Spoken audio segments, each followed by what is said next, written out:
kapangyarihan ng salita at ng kaharian ng ating Panginoon. At kanilang malalaman na tunay ang pangakong salita ng ating Panginoon. Mamumuhay tayo sa isang ganap na kagalakan, kapiling ang ating Panginoon at yung mga minamahal natin sa buhay. Na makikita natin doon ng mukhaan. Kaya huwag tayong lubos na malungkot dahil kung meron tayong mga minamahal sa buhay na yumaong nauna, alam niyo yung joy na mararanasan natin, makikita natin sila. Makikita mo yung tatay mo, yung nanay mo. Siya nga, di ba? Kasi magkamukha kayo di ba? Kaya lang, ang inyong turing sa isa't isa, hindi na gano'n. Kundi kayo magkakapatid sa Panginoon, gaya ng ating binasa kanina, you are like angels. Nandoon sa trono ng kapangyarihan ng ating Panginoon. Ano ang ginagawa? Nagpe-fellowship, sumasamba, nagpupuri, and they relish at the presence of God in His throne of power. Napakasayang ganun pangyayari. Wala nang hirap, wala nang luha, walang pagsubok, walang utang, walang alalahanin. Lahat ng mararanasan natin, pawang masarap at pawang kagalakan ang hatid sa ating buhay. Pwede bang palakpakan natin ang Panginoon?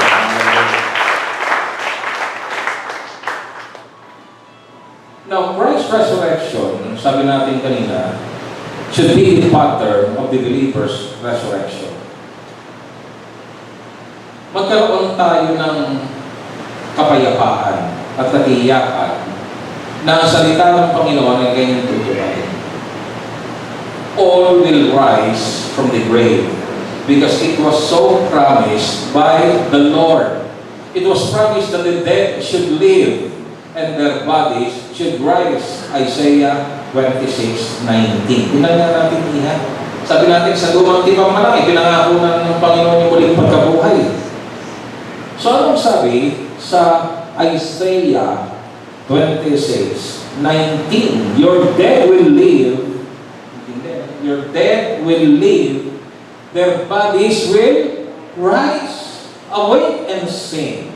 It is a time for joy and celebration because your dead rose from the grave. Awake and sing, you who dwell in the dust. Nanahan kayo sa lupa, nabalik kayo sa lupa, nangatulog kayo for a while, but then you were resurrected by the power of the Almighty. For you will be covered with the morning dew, and the earth will bring forth the departed spirits. Hindi, kapatid. Masaya ba tayo? It was promised that many of those who sleep in the dust of the earth should awake, some to everlasting life, but then some to shame and everlasting punishment. For all will be resurrected. There will be the resurrection of the dead in Christ, which will come at the second coming, and there will be the resurrection of the wicked dead that will come after the 1,000-year reign of the Lord Jesus Christ, after the millennial kingdom at the great white throne. It will be shame and everlasting contempt on the part of the unbelievers. Ano ba yung shame? Kahihiyan.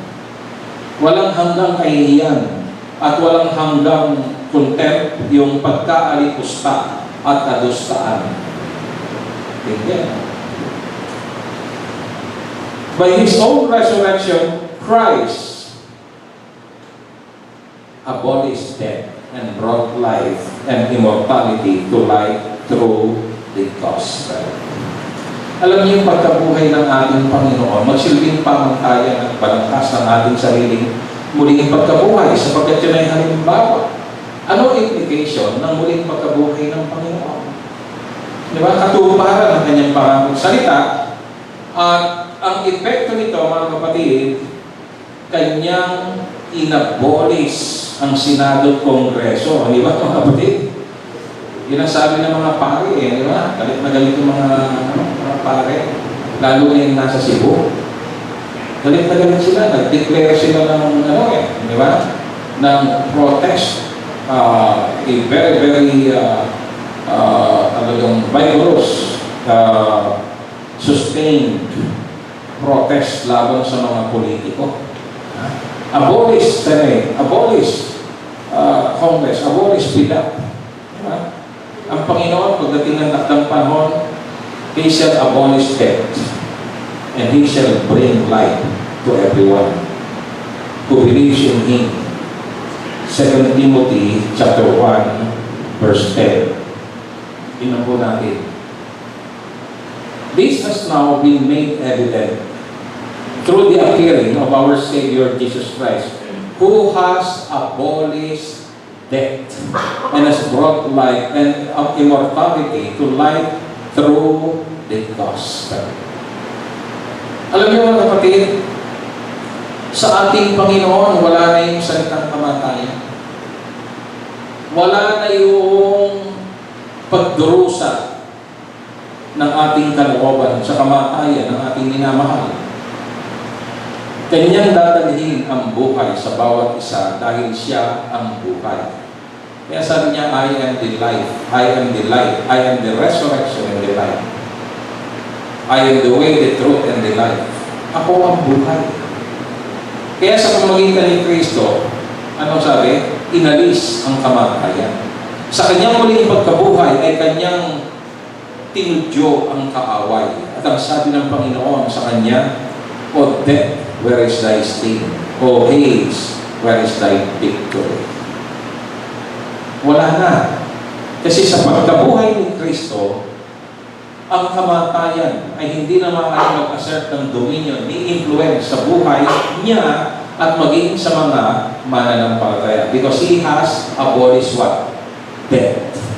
You have now everlasting, eternal life in Christ Jesus. Palapakan natin ang Panginoon. Hallelujah.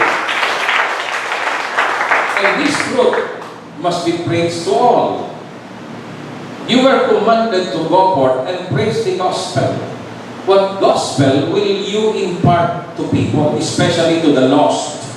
Sabi, the apostles preach what? The resurrection of the dead through Jesus Christ. Acts 4:2. Ano ang itinuro at ibinahagi ng mga apostol at mga tagasunod ng ating Panginoon sa mga tao? Anong katotohanan ang magbibigay pag-asa at pagpapala sa mga taong makakarinig ng Ebanghelyo ng ating Panginoon? Because they were provoked that they were teaching the people and proclaiming in the person of Jesus. Ano tinuturo nila? The resurrection from the dead. The resurrection from the dead. Alam niyo mga kapatid, ang tao kasi mahilig doon sa mga patotoo. Hindi sila naniniwala basta-basta. Kapag hindi nila nasaksihan at nakita, mahirap silang paniwalain. Okay? Yun ang nature ng maraming tao. But that is not faith. Sa bahagi ng mananampalataya, itinuro sa atin at sinabi, faith is the substance of things hoped for and the evidence of things not seen. Hebrews 11:1. Tayo naniniwala sa mga bagay na hindi pa natin nakikita, pero ating pinaniniwalaan. Bakit natin kailangan ng ganung uri ng damdamin kaisipan? You have to understand that God is a spirit, hindi mo nakikita. Pero naniniwala ka na mayroong Diyos. Di ba? Nakikita mo siya, hindi sa pamagitan ng kanyang personal na kapahayagan, kundi nakikita mo ang kanyang gawa. Nakikita mo ang kanyang mga nilalang. Nakikita mo ang kanyang mga yung mga katugunan sa ating mga panalangin. At sinasabi mo, totoo ang Diyos. Hindi mo nakikita, hindi totoo. Masasabi ba natin na may hangin ngayon? Paano masasabi may hangin? Hindi mo nakikita. Nililipad yung buhok mo, di ba? Napipili lang yung skin. Hindi mo nakikita, pero totoo may hangin. At ang bagay nito, pinaniniwalaan natin dahil ating nararamdaman at ating nakikita. Hindi natin nakikita ang Panginoon physically, but spiritually, we can see our God through His Word, through His creation, through many things. that there is God. Amen po ba, mga kapatid? Okay. Now, yung mga Kristiyano at resurrection will be like Christ. 1 John 3:2. Okay? Yun naman pala, Pastor eh. Pagka pala ako nabuhay, magiging kamukha ko ang Panginoon eh. Diba? Dear friends, we are God's children now, and what we will be has not yet been revealed. We know that when He appears, we will be like Him because we will see Him as He is. Magiging kamukha tayo ng Panginoon. So, ang ibig mong sabihin, Pastor, magkakaroon kami ng balbas dahil si Kristo may balbas, di ba? Haba ba ang aming mga buhok? Kasi si Kristo mahaba ang buhok. Magiging kamukha namin siya. Unang-una, sinabi pa sa Bible, can anybody of you show me in the scriptures na i-describe ang ating Panginoong Jesucristo? Yung kanyang appearance. Meron ba? Sinabi ba mahaba buhok? Sinabi ba may paras? Sinabi ba matangkad? Sinabi ba maputi? Si Kristo ba Pilipino, Amerikano, Injek o ano? Kung si Kristo ang pag-uusapan, Hudyo, di ba? Israelita. Kasi doon siya ipinanganak eh, di ba? Alam natin yung bagay na yun. Pero yung kanyang appearance, ang tanong ko, bakit hindi tinalakay sa Bible?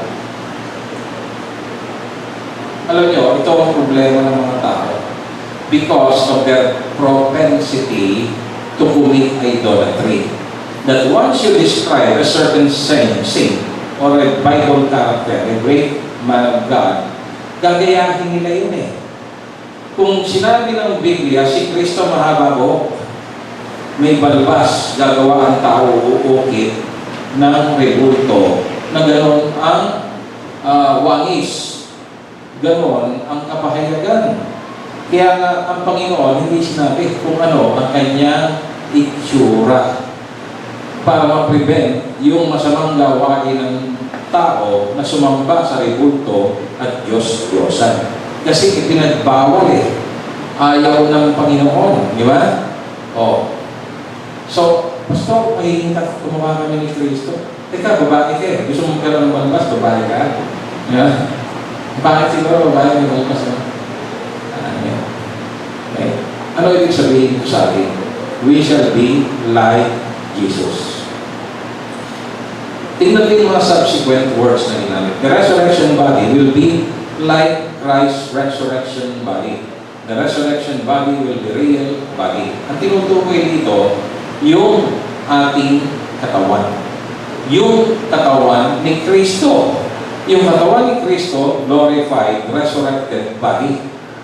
Yun ang kamukha nung sa atin. Yun ang kamukha natin kay Kristo, yung katawang ibinangon mula sa libingan, a glorified body. We shall be like Jesus who rose from the grave, possessing a glorified body. Ganun din ang ating tataglayin. Ganung uri ng katawan ang ibabahagi sa atin ng ating Panginoon.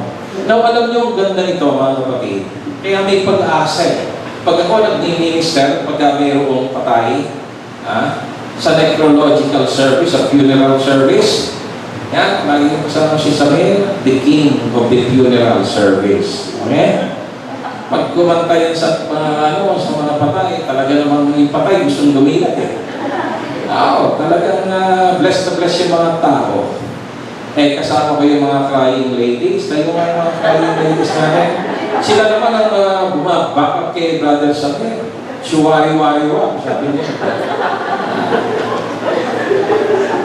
Si Salve, crying lady yan eh. Sister Rina, yan ang Rina eh, ha? Sister Ping, diba? Sumosolo rin yan, mga kapatid. Kaya napakaganda ng ating, alam niyo, binabahagi ko pagka nandun tayo sa ganung uri ng gawain. Yung katotohanan na taong bubuhay. Kasi alam niyo, malungkot yung mga tao. Punong-puno sila ng spin, mga negatibo. Punong-puno sila ng dalahin. Malungkot sila. Dahil ang kanilang paniwala, hindi na nila makikita yung kanilang minamahal sa buhay. Kaya ko pala lagi sinasabi sa kanila, huwag kayong matakot, huwag kayong magulumihanan, huwag kayong mawala ng pag-asa. May pag-asa sa likod ng salitang kamatayan. Sapagkat ang mga mananampalataya hindi namamatay. And guess what? Di ba?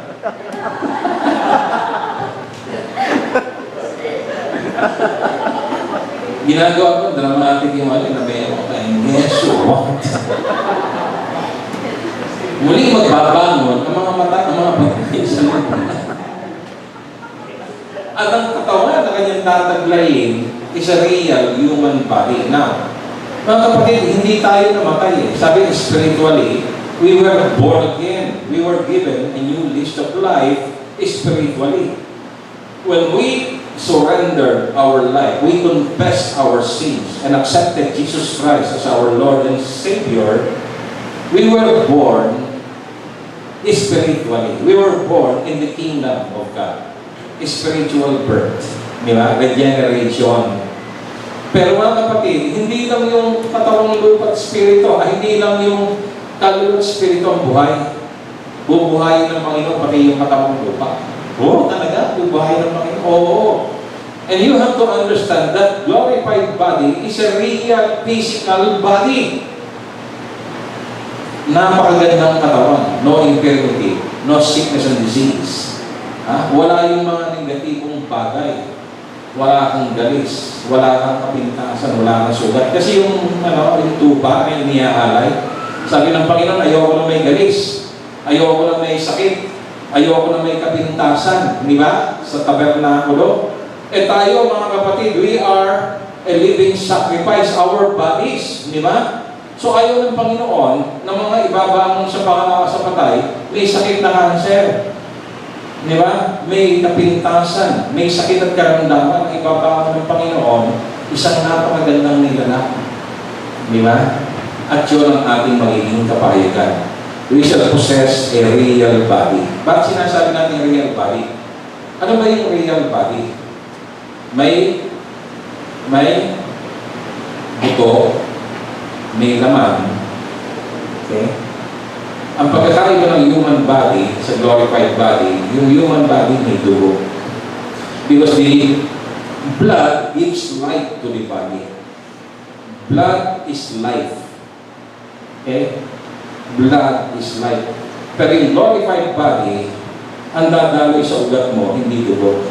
Yung espiritu ng ating Panginoon na magbibigay sa iyo ng lakas at kapangyarihan na kagaya ng kapangyarihan ng ating Panginoon. Na mga kapatid, yung mga disciples ay hinawakan ang ating Panginoon nang siya'y magpakita. Nang sila'y sumamba sa ating Panginoon, they worship at the feet of our Lord Jesus Christ. Hinawakan nila yung paa ng Panginoon. Imagine, hinawakan nila, totoo ka, Panginoon, di ba? Buhay ka. Pagka kumakang kayo sa libingan, di ba? Nakita-kita ko, ikaw nga, di ba? Gas pa pa ng balat mo. Mag-hawakan kayo, may buto, may laman. Di ba? Tingnan na natin yung Matthew 28:9. Just then, Jesus met them and said, "Good morning." They came up, took hold of his feet, and worshiped him. Tunay na katawan. Bakit? Hinawakan nila yung pare. Physical. Nahahawakan. May laman at buto. Luke 24:40. Having said this, he showed them his hands and his feet. Okay, matakot. Hali kayo. Ito ang aking kamay. Ito ang aking paa. Hawakan ninyo ako. He allowed them to touch him. Okay? Tignan niyo yung John 20:27. Then he said to Thomas, "Put your finger here and observe my hands. Reach out your hand and put it into my side. Don't be an unbeliever, but a believer." Halika nga, Tomas. Ikaw yung nagsasabi na malibang mahawakan ko ang sugat ng Panginoon, hindi ako maniniwala na siya'y muling nabuhay. Ang ginawa ng Panginoon nung siya'y pumasok sa silid, dumaan sa pader, nagpakita kaagad sa kanya, tinawag niya si Tomas, "Tomas, halika rito. Ipasok mo ang iyong kamay sa aking sugat. Hawakan mo ang aking sugat sa tagbiran." Tunay ba o hindi? Ano ang naging response ni Thomas? Tingnan nga natin 28, verse 28, John 20. Okay? Thomas responded to him, "My Lord and my God." Doon lang siya naniwala. "Indeed, you are my Master. You are the Lord of my life and you are my God." Dapat huwag tayong magkaroon ng ganung anggili. We should possess faith. For without faith, it is impossible to please God. Without faith, hindi tayo maniniwala sa Panginoon. In everything, we should have faith. In all things, we should have faith in God. For it is impossible to please Him without faith. Sabi ng huwag kang maging unbeliever, maging believer ka. Sige, tingnan mo, hawakan mo. Ito ang ebidensya at katotohanan. At ito ang ebidensya na nais kong ibahagi sa inyo. Pagdating ng muling pagkabuhay natin, kung abutan tayo ng natutulog, okay? Ibabangon ng Panginoon ang ating mga katawang lupa. And we shall possess a physical body. May flesh, may bones. And the Spirit of the Lord will abide in us. It is a real body. And that is the fulfillment of the salvation plan of the Lord. That is the completion of salvation. Ngayon, hindi pa eh. Hinihintay pa natin yung kaganapan ng ating kaligtasan. Sapagkat ang ililigtas sa atin ng Panginoon, hindi lang ang kaluluwa, kundi ang katawang lupa na inalipin ng kamatayan. Pero nagtagumpay sa muling pagkabuhay ng Panginoon at maging tayo. Na ang kamatayan ay hindi na magkakaroon ng dominion at kapangyarihan sa ating buhay. This is the encouragement of this topic. Ano ang encouragement ng ating paksa ngayong gabi? Tatlong bagay. The resurrection of the dead in Christ is a tremendous comfort to the Christian. Okay? 1 Thessalonians 4:18. Yung pumuling pagkabuhay ng mga nangamatay kay Kristo, isang matinding comfort. Diba? Kaginhawahan sa mga nananampalataya sa ating Panginoon. Wherefore, comfort one another with these words.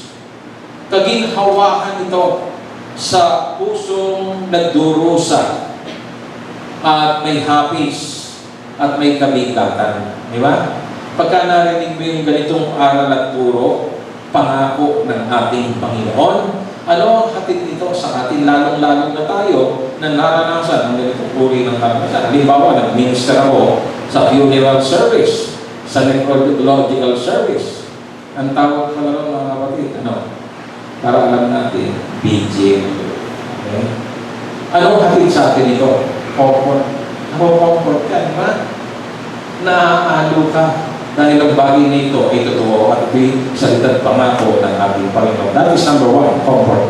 Number two, the resurrection of the dead is a great encouragement to our continuance in service.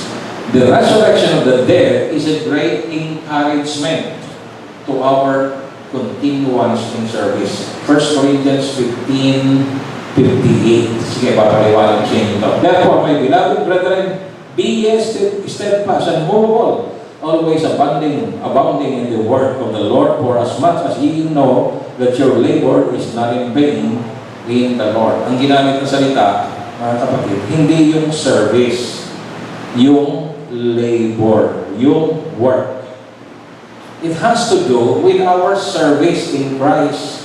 Yun daw, aral at turong ito yung nagbibigay sa atin ng encouragement upang tayo ay magpatuloy sa ating paglilingkod para sa kaluwalhatian ng ating Panginoon. Kasi ang tendency, pagka ang tao nakaranas ng ganitong uri ng pagsubok at karanasan, di ba, hihina sila di ba? Lalo nang namatay, halimbawa, isang taong malapit sa'yo, yung bunso mong anak ngayon namatay. Alam niyo, meron akong makilala ng pastor. Ito, ibinahagi sa akin ng ating mga kapwa pastor. Ibinahagi mismo ng asawa. Kasi yung asawang babae, minister din, eskwela niyo sa CBI. Nung mamatay yung anak nila, minura niya ang Panginoon. Pastor siya. Tingnan niyo mga kapatid. Nagsimula siyang magbisyo, nanananggaling siya, umiinom siya ng alak. At the same time, nangangaral siya sa pulpito. Totoo po yan. Ito ang naging epekto sa kanya, nakamatay ang kanyang anak. Nasa ang pananampalataya? Nasa ang kabahalan? Nasa ang katotohanan ng pagsusuko ng buhay sa Panginoon? Naranasan ni Job ang lahat ng uri ng pagsubok, kahirapan at kabigatan. Siya mismo ay naranasan ng bagay nito. Nagkaroon siya ng sakit. Nagkaroon siya ng maraming bukol sa katawan. Pinsak magmula ulo hanggang sakong ng paa. But he did not condemn the Lord. But instead he said, "Kubad akong dumating sa mundo, aalis akong kubad sa mundo, purihin ang ating Panginoon." Sana ganun din tayo sa harap ng ganitong pangyayari sa ating buhay. Ituring natin na ang bagay nito'y bahagi ng ating pag-iral. That we do not suffer alone. We suffer with the Lord. At kung meron man nag-suffer ng matindi sa lahat, walang iba kundi ang ating Panginoong Jesucristo. Kaya yung pastor na yun, mga kapatid, dapat hindi tinatawag ng pastor. Kasi hanggang ngayon, nangangaral siya na may ganong uri siya ng pag-uugali at damdamin. Hindi siya nagbabago. Ano mangyayari sa iglesia na kanyang hinahawakan at pinangunahan? Nakalulungkot isipin. Yung muling pagkabuhay, sana maghatid sa kanya ng kalakasan ng loob. Mataas na antas ng pananampalataya upang magpatuloy siya saan?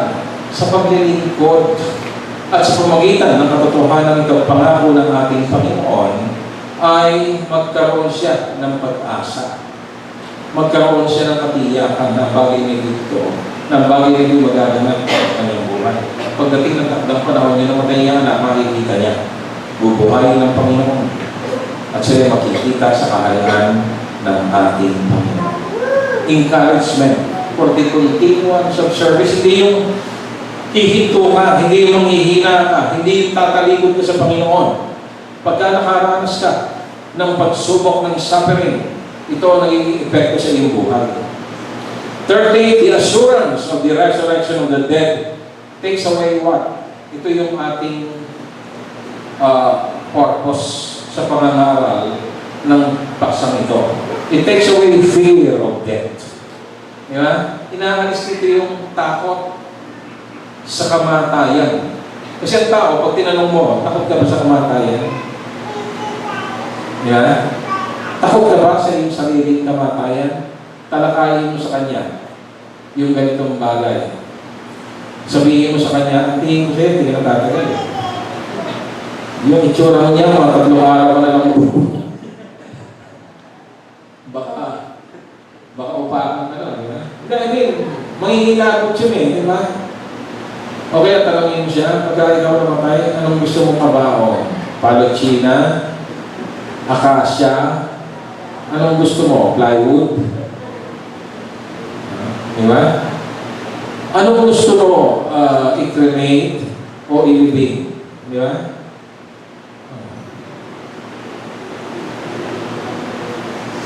Siyempre, ayaw ng taong talakayin yung ganung bagay kasi takot sila eh. Pero dito sa ating pag-aaral, ang ating purpose ay tanggalin sa kaisipan at puso ng tao ang takot sa salitang kamatayan. For as we study and ponder upon this very, very sensitive topic, it gives men confidence in the face of death and the terrors which can be associated with it. Pagka nalaman mo ng kamatayan, hindi pala sumpa, hindi katapusan ng buhay, hindi katapusan ng paghirap, bagkos ang kamatayan ay gift ng ating Panginoon. Ng kamatayan ay pasimula ng isang mas mainam na buhay sa piling ng ating Panginoon. Ng kamatayan ay kapahingahan. Kaya pala, ang sabi ni Apostol Pablo, for to me to live is Christ and to die is gain. To be absent from the body and to be present with the Lord. And thus it is appointed unto man to die once, but after this, judgment. Ang dami niya sinabi about death. For he had experienced the same. Tatalakayin ko sa inyo yung kamatayan ni Apostol Pablo. At sasabihin ko sa inyo na ang bagay na ito ay totoo. Ang patay muling nabubuhay. Huwag natin isipin na yung pagkamatay at muling pagkabuhay gaya ng napapanahon natin sa sino.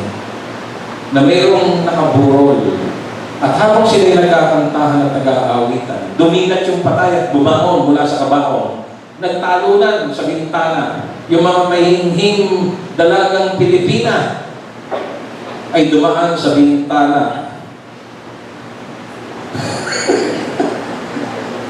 At nauna pa sa mga lalaki. Ano? Alam niyo, sanayon, ganun eh, di ba? Eh, sa bagong sanayon, pero pag nakakita na pa kayo talagang burol sanayon, wala sa kabakong eh. Nasa papat. Nakatali yung, yung ulo ng panyo. Kasi ano eh, normally tinatali. Kasi may nabasa ako sa dyaryo eh. Habang sila yung naglalaman yung bahay kubo eh. May ingay yung mga kababalihan, mga taga-nayon, yung pa mga nakasaya. Yung mga, demure na mga kababaihan. May dumilat yung patay ng mga kapatid. At biglang nagbangon. Abay yung mga babae, unang tumalong sa bintana, hindi dumaan sa pintuan. Naiiwan yung mga lalaki. Kaya yung mga dalagang Pilipina, wala na. Hindi na lang yung dalagang Pilipina eh. Hindi yung takot na gano'n. Ang tinutukoy ko rito, yung muling pagkabuhay ng mga nakamatay sa pamagitan ng ating Panginoon. Hindi binuhay ng masamang spirito, hindi binuhay ng demonyo, kundi binuhay ng ating Panginoon na tagapagligtas na walang iba kundi ang ating Panginoon sa Kristo. Ito ang katuturan ng kanyang ginawa sa bundok ng Kalbaryo. Ito ang resulta ng kanyang pagturusa sa bundok ng Kalbaryo. Ito ang katotohanan ng kanyang salitang pangako sa bawat isa sa atin. Ang muling pagkabuhay ng mga namamatay kay Kristo. Parapakan po natin.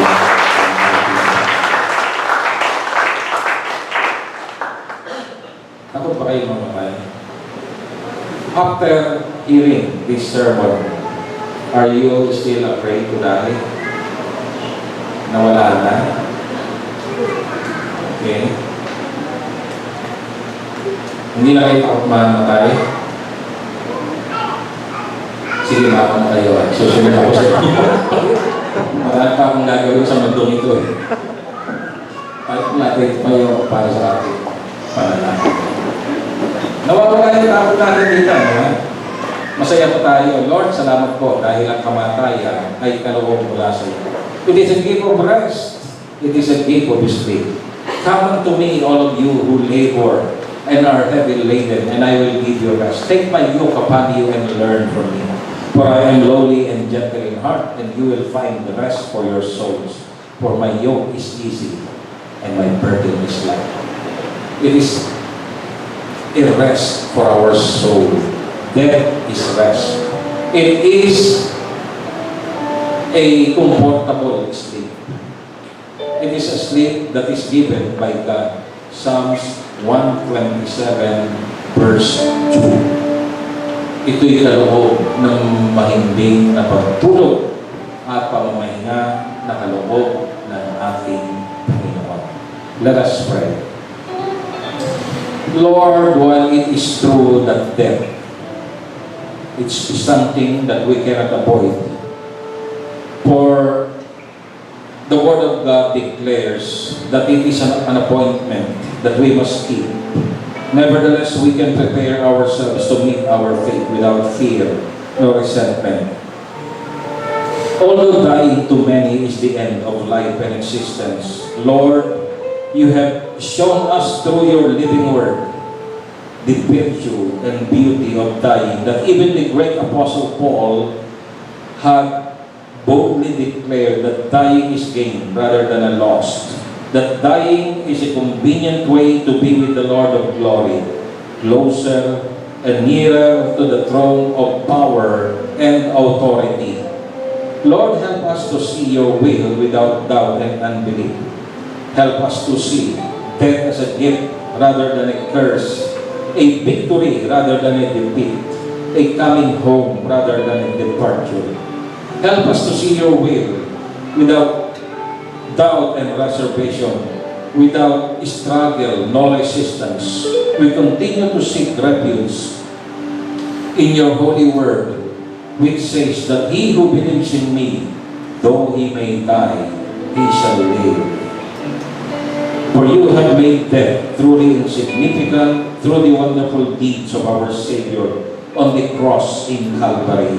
His own death and resurrection has removed the sting of death and given its dominion over the lives of your own people. Kaya nga, Panginoon, ihanda mo po ang aming mga buhay sa pagharap namin sa ganitong karanasan. Kami po'y naniniwala sa lahat ng iyong salita, sa lahat ng iyong pangako, na sa darating na panahon, iyong pagkatotohanan ng bagay nito, you will come in your power and you shall fulfill your promises to us. Darating ka with all power, and you shall resurrect the dead in Christ, and you will transform them into a glorified body, and afterwards, you will bring them to your kingdom in heaven. Salamat po sa iyong pangako. Kami po'y umaasa, kami po'y nananalig sa iyong salita. Alam po namin, Panginoon, na iyong tutuparin ang iyong salita at pangako sa aming mga buhay. For you are just God. You are a faithful God.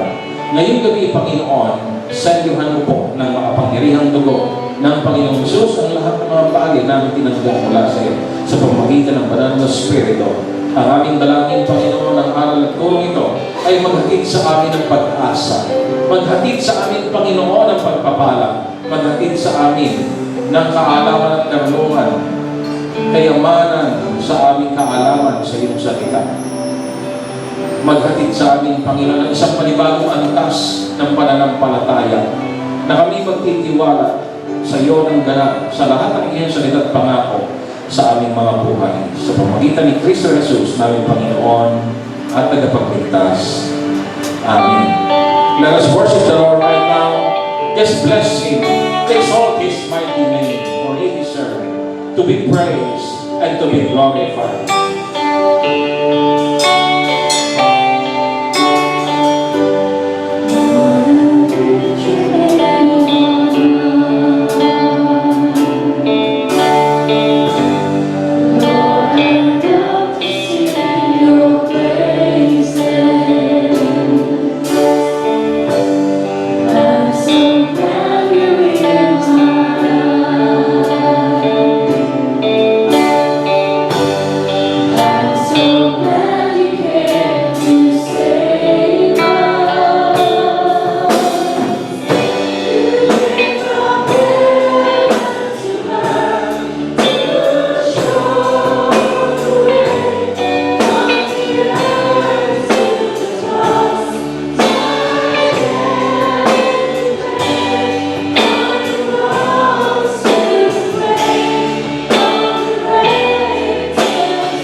Hallelujah. Our Heavenly Father, although we are petrified by the thought that man dies at all ages, at a time that he does not even expect, as it comes like a thief in the night, nevertheless you have pointed out that it could happen to all humans and even to other creatures that have breath and motion. But this was not your original intention. You have created us immortal, though with beginning but has no end. Indeed, you have fashioned us for eternity. You have provided everything necessary for man's existence and well-being. But when sin has conquered man's life, curses asserted dominion likewise. Indeed, poverty, sickness, and death have invaded man's life with impunity. But through the great sacrifice of our Lord Jesus Christ on the cross in Calvary, all of these evil designs have been removed and cancelled and replaced by eternal life and prosperity. Kaya nga, Panginoon, turuan mo kami na maging tapat sa aming tagapagligtas upang patuloy naming maranasan ang buhay at ang kaakibat na pagpapala mula sa Kanya. Siya ang lahat-lahat sa aming Panginoon. Siya ang buhay, siya ang daan tungo sa iyong kaharian. Siya ang aming dakilang Panginoon na nagtataglay ng lahat ng kapangyarihan at kapamahalaan sa langit at lupa. To Him belongs all praises and glory. At ang lahat po ng anak ng Diyos ay magsabi ng Amen and Amen.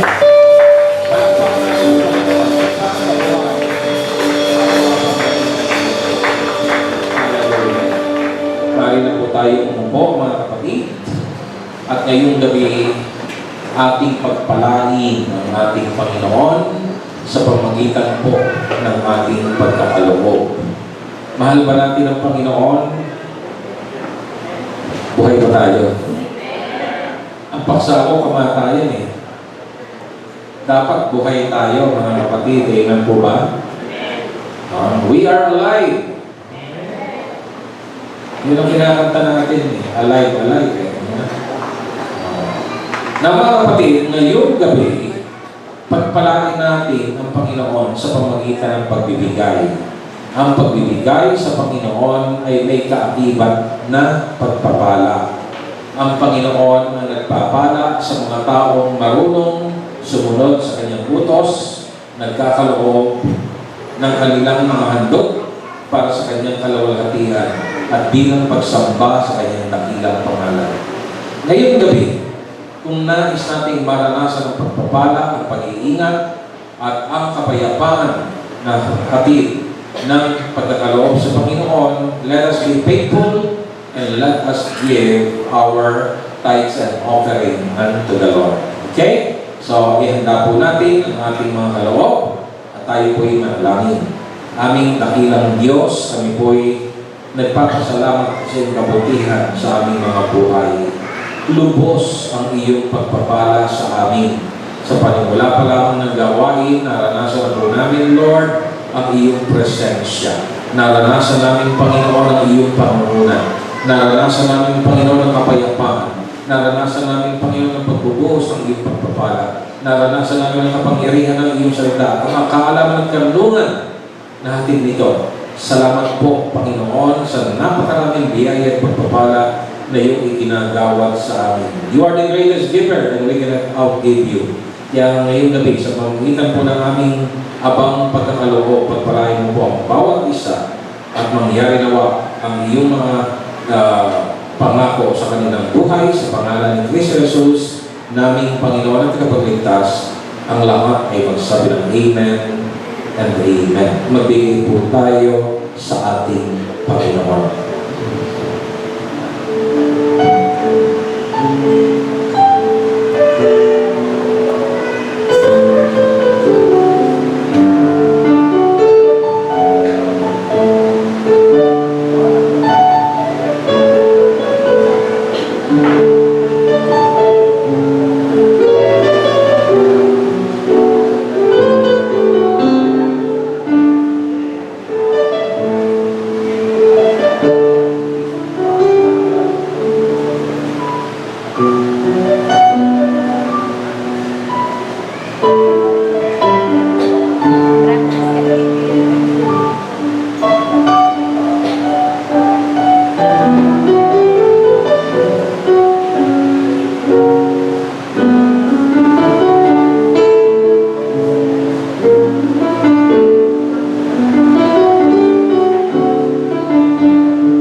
-1 po kasi.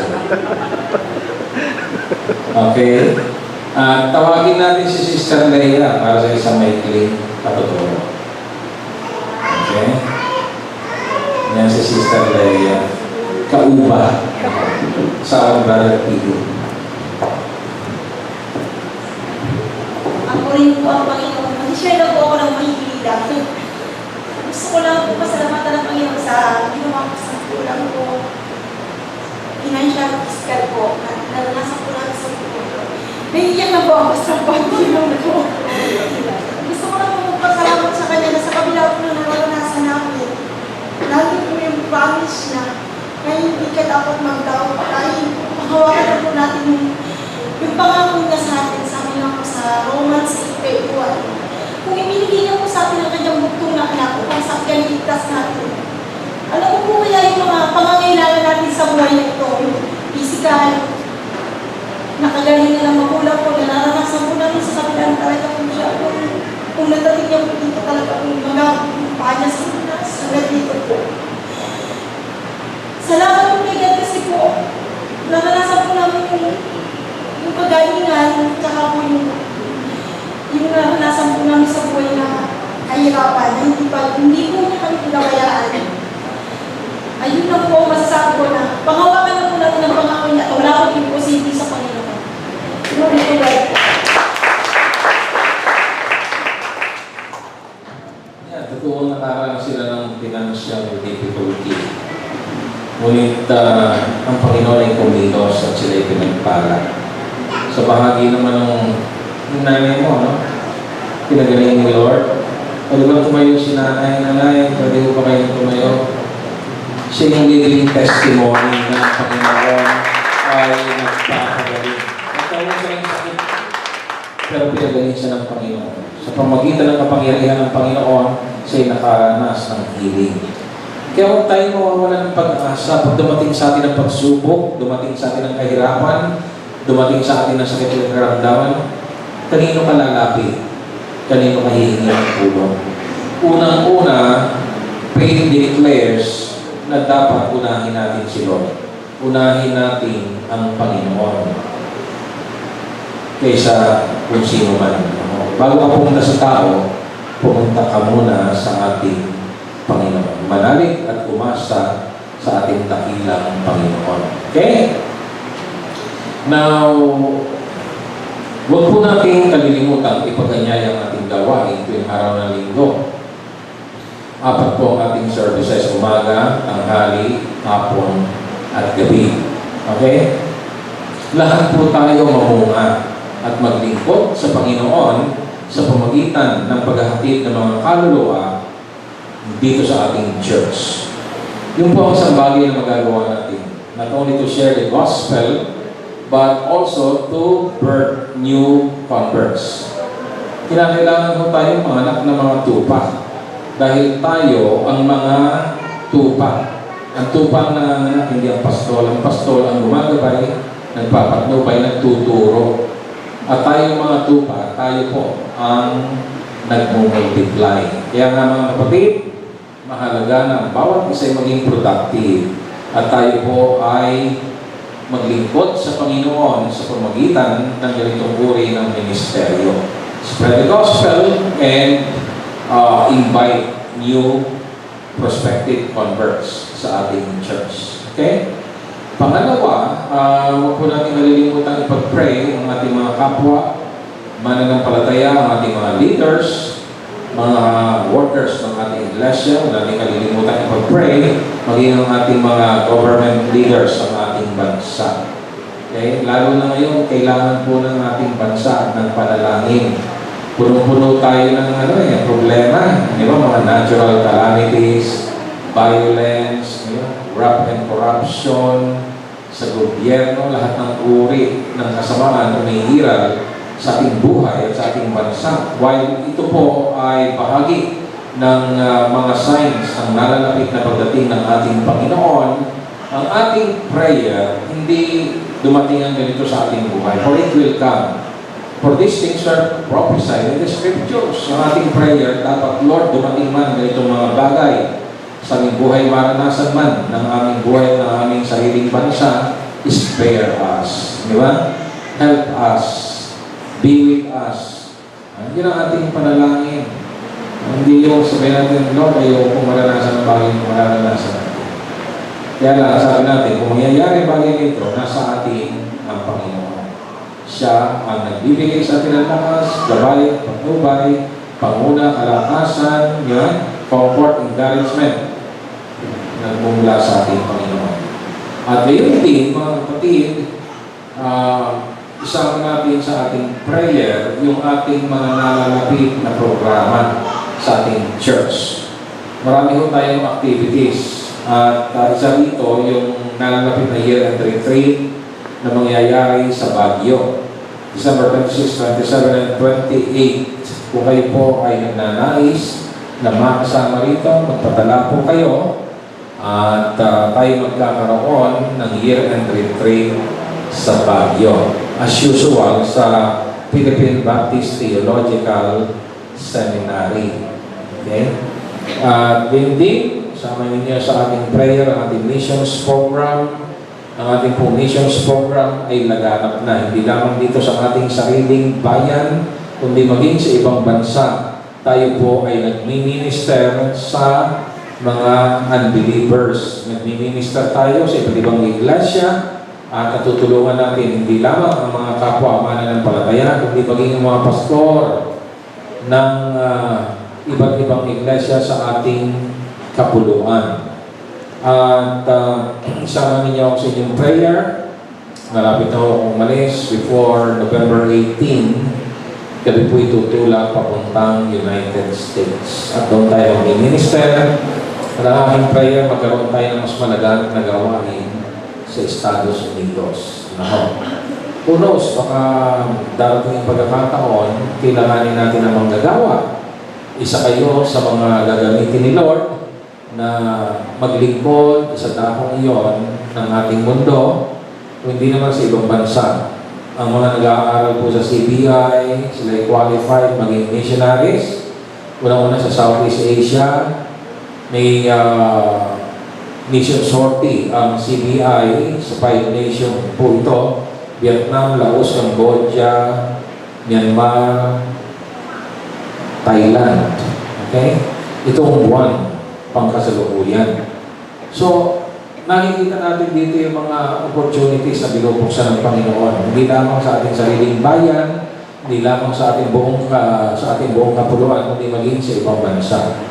At ito yung nangangahulugan ng maraming kaluluwa na inihahatid natin sa paanan ng ating Panginoon at nakatutulong po tayo sa ating mga kapwa mananampalataya. Ito ang katuturan ng ating ginagawang pagmimisyon. Magkaisa po tayo sa gawain ito. Send us to other places. You will be the senders and we are the sendees. Magkaisa tayo pagkasama-sama upang sa gayon, mga kapatid, ay matupad ang salitang utos ng ating Panginoon sa ating mga buhay. Bago po natin tanggapin ang mga ambag, tawagin natin si kapatid na manguna sa ating prayer.